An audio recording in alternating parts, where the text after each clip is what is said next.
Jésus se donne ce nom si magnifique de Fils de l'homme. Il est le Fils de l'homme, c'est-à-dire l'homme. Il est l'homme Jésus dans un sens unique. Il n'est pas l'homme comme nous. Nous sommes un homme, un être humain, un parmi des milliards et des milliards d'hommes. Lui n'est pas un homme, il est l'homme, l'homme qui porte en soi toute l'espèce, toute l'histoire, toute l'humanité. Il est l'homme en qui chacun trouve son centre et son unité. Et c'est pourquoi il n'est pas un des maillons de la chaîne. Il n'est pas de la série des générations comme quelqu'un qui reçoit la vie pour la transmettre lorsqu'il meurt. C'est lui qui porte toute la chaîne. Il naît virginalement.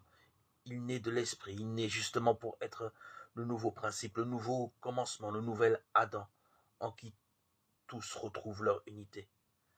C'est donc son nom propre, l'homme. Quand nous disons, nous, que nous sommes des hommes, nous disons la chose la plus banale, parce qu'il y a là des milliards d'êtres qui sont des hommes comme nous.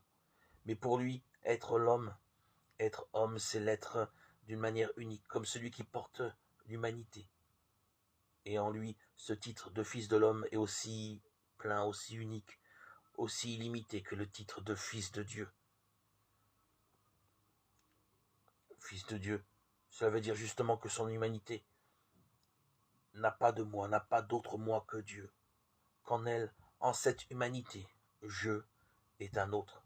Et fils de l'homme veut dire qu'il n'a pas de quant à soi, qu'il ne s'appartient aucunement, qu'il est donné et offert à tous, et que sa vie est pour tous les autres, le pain vivant dont ils ont à se nourrir pour échapper à leurs limites et à leurs frontières.